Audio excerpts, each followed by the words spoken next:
தமிழக அரசின் சார்பில் சென்னை நேரு உள்விளையாட்டு அரங்கில் பிரம்மாண்டமாக நடைபெற்ற கல்வியில் சிறந்த தமிழ்நாடு விழா. முதலமைச்சர் மு.க.ஸ்டாலின் தலைமையில் நடைபெற்ற விழாவில் தெலங்கானா முதலமைச்சர் ரேவந்த் ரெட்டி சிறப்பு விருந்தினராக பங்கேற்பு. கல்வி பயணத்தை அடுத்த கட்டத்திற்கு முன்னெடுத்து செல்ல காலை உணவு, புதுமை பெண், தமிழ் புதல்வன் உள்ளிட்ட திட்டங்கள். அனைவருக்கும் கல்வி, அனைவருக்கும் உயர்தர கல்வி என்பதே இலக்கு என்று முதலமைச்சர் மு.க.ஸ்டாலின் திட்டவட்டம். உங்களுடைய அச்சீவ்மெண்டாலும் அது நடக்கும்.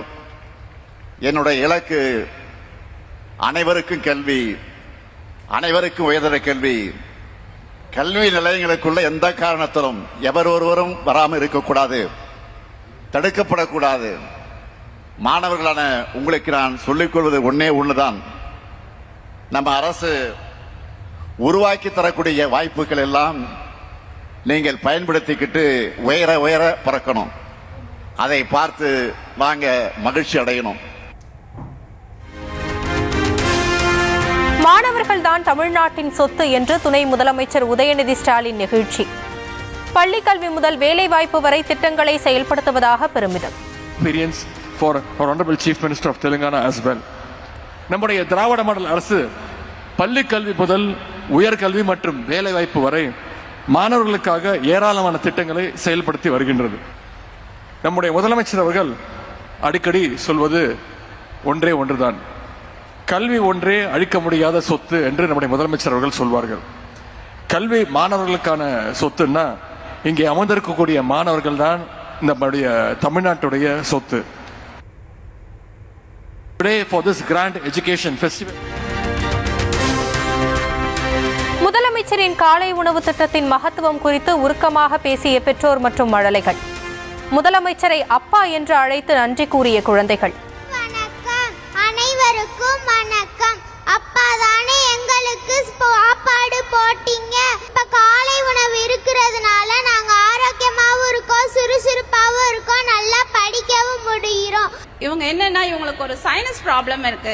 எனி டைம் எப்படி இருக்கும்னா ரன்னிங் நோஸ் இருந்துகிட்டே இருக்கும். நீர்க்காய் எதுவும் சேர்த்துக்காதீங்க, அது சேர்த்துக்கிட்டே என்ன ஆகும்னா அடிக்கடிக்கு அவளுக்கு வந்து கண்ணை வீங்கி போயிடும், கண்ணில் தண்ணி வந்துட்டே இருக்கும், மூக்கும் ஒழுகிட்டே இருக்கும்.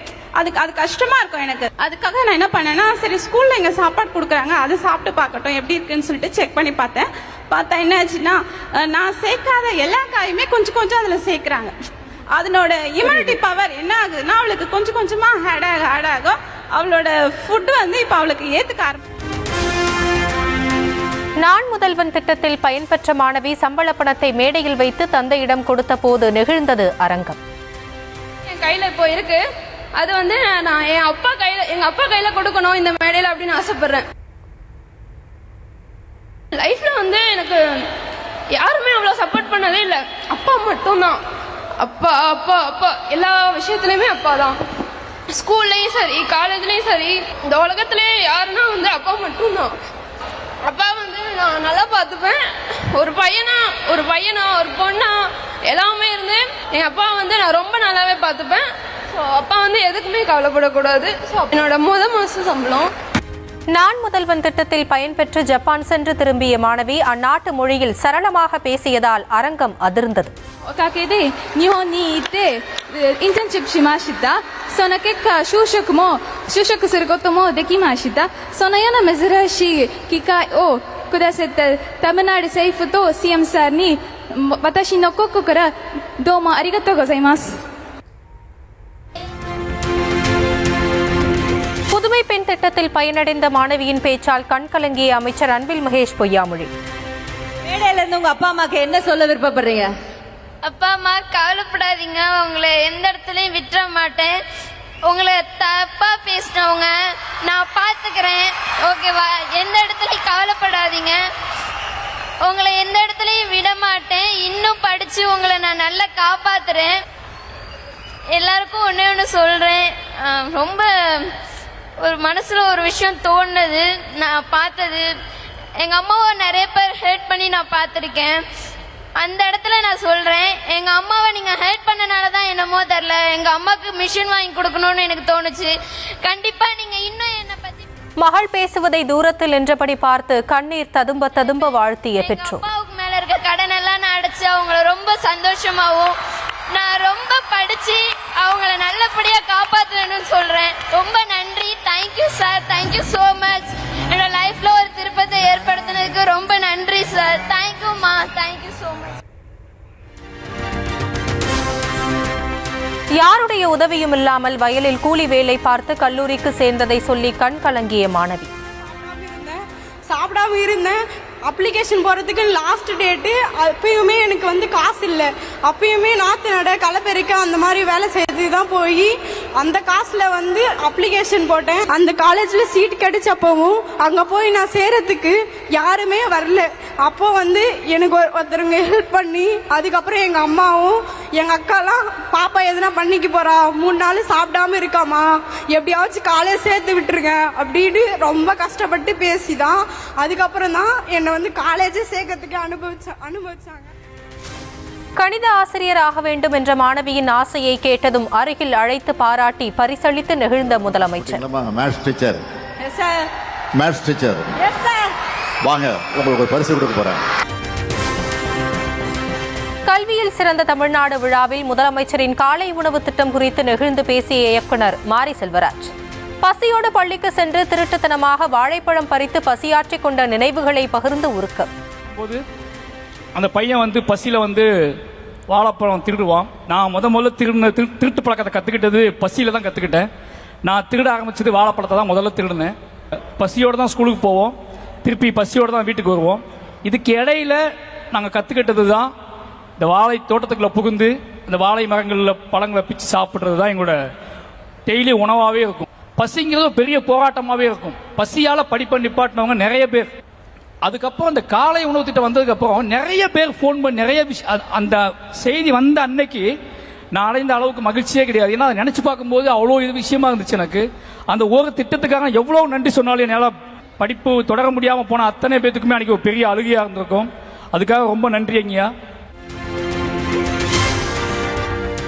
கல்வியில் சிறந்த தமிழ்நாடு விழாவில் மாணவ மாணவிகள் பேசிய ஒவ்வொரு வார்த்தையும் தனக்கு மிகப்பெரிய உத்வேகமாக இருந்ததாக நடிகர் சிவகார்த்திகேயன் பேச்சு.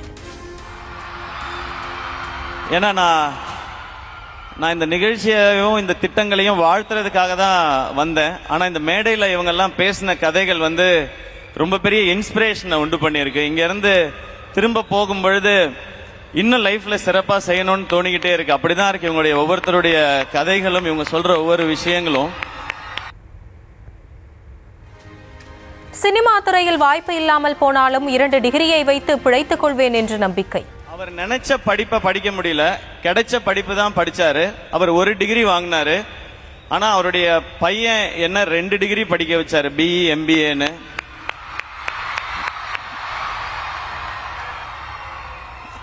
நான் பிஇ MBA படிச்சதுக்கும் இப்ப செய்யற துறைக்கும் சம்பந்தமே இல்லை. நீ படிச்சது வேற, ஆனா நீ நடிச்சுக்கிட்டு இருக்கிய அப்படின்னு நீங்க கேட்கலாம். அங்க சவால் வரும்பொழுதெல்லாம் எனக்கு இருக்கிற ஒரே தைரியம், என்கிட்ட 2 டிகிரி இருக்கு, இங்க இருந்து அமிச்சிட்டீங்கன்னா நான் ஏதாவது ஒரு வேலை செஞ்சாவது என்னால பொழைச்சிக்க முடியும் அப்படின்றது தான். மாதந்தோறும் மாணவர்களுக்கு 1000 ரூபாய் வழங்கும் புதுமை பெண் மற்றும் தமிழ் புதவன் திட்டங்களில் கூடுதலாக 2.5 லட்சம் பயனாளிகள். கல்வியில் சிறந்த தமிழ்நாடு விழாவில் தொடங்கி வைத்தார் முதலமைச்சர் மு க ஸ்டாலின். தமிழ் புதல்வன்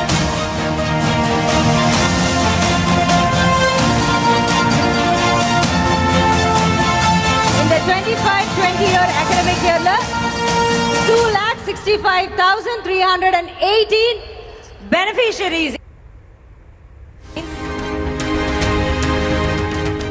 திண்டுக்கல் மாவட்டம் வேடச்சந்தூர் சட்டமன்ற தொகுதியில் எதிர்க்கட்சித் தலைவர் எடப்பாடி பழனிசாமி பிரச்சாரம்.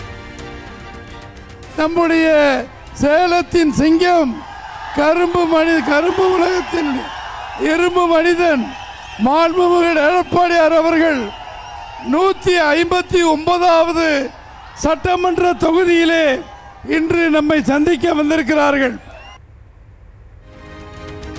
திண்டுக்கல் மாவட்டம் அதிமுகவின் கோட்டை என்று திரண்டிருந்த மக்கள் மத்தியில் பேச்சு. திண்டுக்கல் மாவட்டம் அதிமுகவுடைய கோட்டை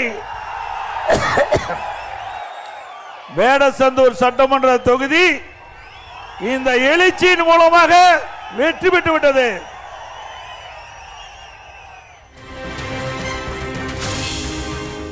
தமிழகத்தில் கல்வி வளர்ச்சி அதிகம் என்று தவறான செய்தியை வெளியிட்டு போட்டோஷூட் நடத்துவதாக இபிஎஸ் விமர்சனம். கல்வியில் சிறந்த தமிழ்நாடு விழா மக்களை ஏமாற்றும் ஒரு நாடகம் எனவும் கடும் தாக்கு. அறிவிக்கப்படவில்லை. இப்படிப்பட்ட நிலையில தமிழகத்தில் கல்வி வளர்ச்சி அதிகமாக இருப்பதாக ஒரு தவறான செய்தி வெளியிட்டு இன்றைக்கு போட்டோ ஷூட் அதையெல்லாம் ஏற்படுத்தி விளம்பரமான அரசு இன்றைக்கு மக்களை ஏமாற்றி கொண்டிருக்கின்றது.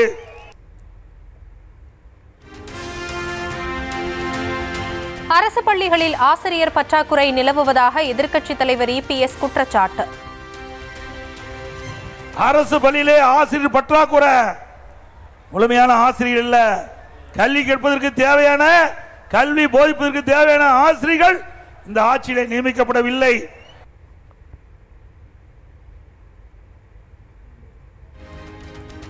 தகுதி தேர்வு கட்டாயம் என்ற உத்தரவால் 1.5 லட்சம் ஆசிரியர்கள் மன உளைச்சலில் இருப்பதாகவும் உரை.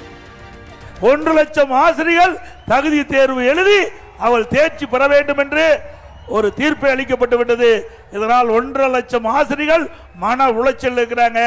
அவர்களுக்கு இந்த அரசாங்கம் என்ன செய்ய போகிறது என்று இதுவரை அறிவிக்கப்படவில்லை. முதலீடு குறித்து கேட்டால் வெள்ளை காகிதத்தை எடுத்து காட்டுவதா?